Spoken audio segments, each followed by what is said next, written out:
안녕하십니까. 이것이 진짜 러시아다 에따라시아입니다. 1986년 4월 26일 새벽 1시 23분 과거 소련의 우크라이나 공화국 체르노빌 원자력 발전소 4호기가 폭발했습니다. 그리고 35년이 지난 지금까지도 그 상처는 아물지 않고 있는데요. 오늘은 체르노빌 원자력 폭발이 우리에게 남긴 것에 대해 이야기해보려 합니다. 사고는 인재였습니다. 원자로 발전기는 외부 전력이 필요한데요. 전력 공급이 끊긴 상황에서 비상 디젤 발전기로 전기가 들어오기까지 1분이 걸리는데 이 시간 동안 터빈의 관성으로 발전이 가능한지 실험을 하다가 발생했습니다. 실험을 위해 안전장치를 해제한 상태였고 감속기로 흑연을 사용했던 설계 특성으로 폭발이 쉬웠고 조작자의 제어봉 조작 실수 등 악재가 겹치면서 통제할 수 없는 상황으로 치달았습니다. 이 사고가 거대한 사건으로 확대된 것은 인간의 두려움 때문이었습니다.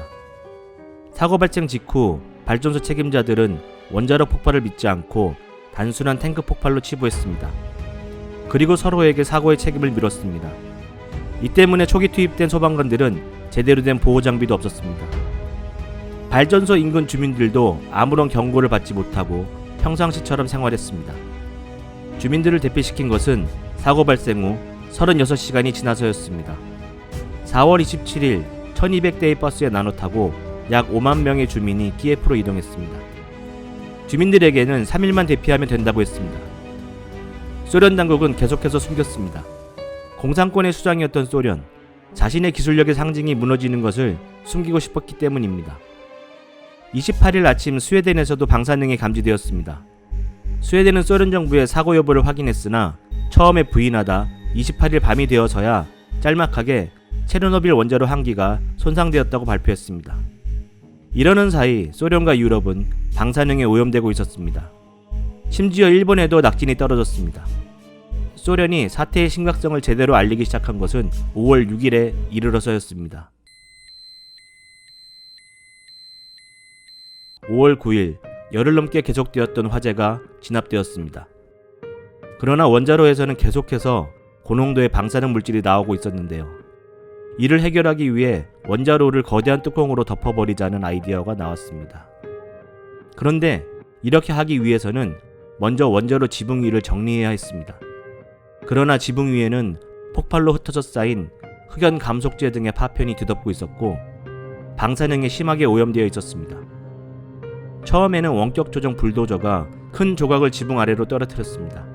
그러나 배터리 작동 시간이 짧았고 작업이 진행되면서 작은 조각을 처리하지 못하는 한계를 드러냈습니다.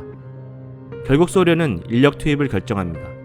약 3,500명이 방호복을 돌려 입으며 투입되었습니다. 방사선 오염이 심해 90초마다 교대가 이루어졌습니다.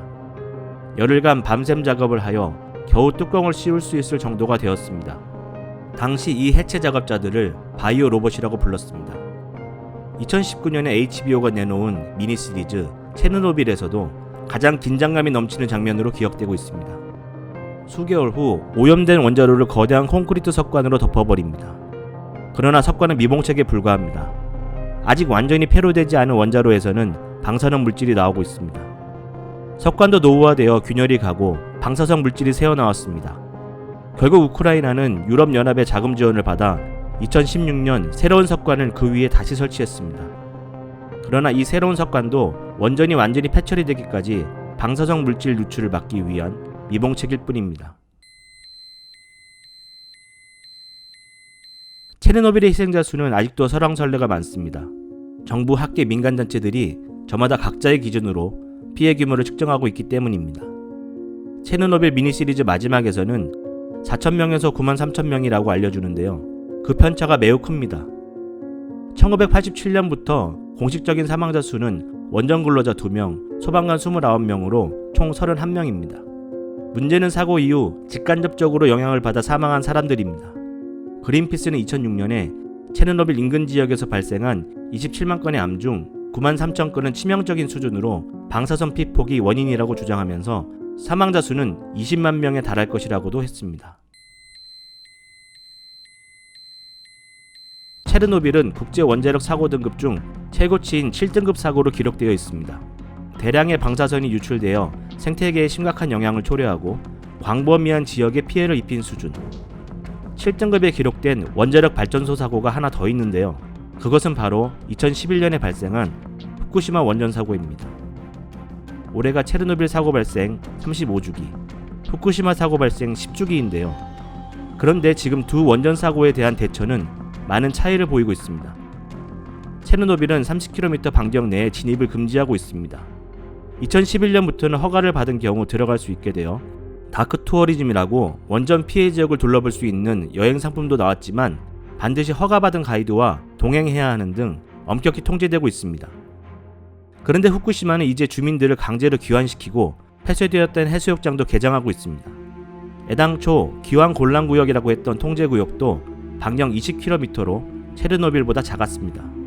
일본 정부는 이제 원전에서 나온 오염수를 바다에 방류하겠다고 하고 있습니다. 처리수라는 표현을 동원해가면서 문제가 없다는 입장인데요. 일본이 1986년 체르노빌 원전 사고 당시 보여줬던 반응을 돌아보면 너무나 이중적입니다. 당시 일본 국회는 원전 사고 신속 공개에 대한 결의안을 채택하고 5월 4일 도쿄에서 열린 G8 정상회의에서 소련 정부가 G7 국가를 비롯해 다른 나라가 요청하는 모든 정보를 즉시 제공해야 한다고 성명을 발표하기도 했습니다. 그리고 토양의 방사성 오염 가능성을 제기하면서 유럽 전역으로부터 식품 수입을 규제하기도 했습니다. HBO의 미니시리즈 체르노빌은 영화 드라마 정보 사이트 IMDb가 집계한 역대 TV 시리즈 순위에서 왕자의 게임을 제치고 최고 평점에 올랐습니다. 보고 있으면 답답하고 다큐멘터리가 연상될 정도로 건조한 이 드라마에 사람들이 열광하는 이유는 무엇일까요? 이 드라마는 거짓의 대가는 무엇인가라는 질문으로 시작합니다. 그리고 이야기합니다. 거짓을 진실로 착각하는 것이 문제가 아니다. 거짓을 계속해서 말하다 보면 진실을 보는 눈을 완전히 잃어버린다. 체르노빌 사고는 공산권 몰락의 상징처럼 각인되어 있습니다. 공산권의 수장이었던 소련의 폐쇄성, 언론 통제, 비밀주의, 그리고 정부의 책임 회피 등 모든 불합리성과 부조리가 결집되어 터져버린 것이라고 이야기합니다. 맞습니다. 그러나 코로나19의 대유행, 후쿠시마 오염수 처리 등을 보면 체르노빌이 말하는 거짓의 대가는 여전히 우리 사회를 관통하는 문제입니다. 사람은 누구나 문제가 터지면 불리한 정보를 은폐하고 반대편 사람을 침묵시키고 이 상황을 어떻게든 모면하려는 유혹에 빠집니다. 그리고 이런 유혹은 파국을 부릅니다. 드라마 체르노빌에 사람들이 열광하는 것은 이런 인간 속성을 적나라하게 보여주기 때문입니다. 우리는 체르노빌 사고를 여전히 소련의 문제로만 생각하고 있는 것은 아닐까요? 그럼 진짜 러시아를 알고 싶으시면 구독, 영상이 마음에 드셨다면 좋아요를 부탁드립니다. 이상 에따라시아였습니다.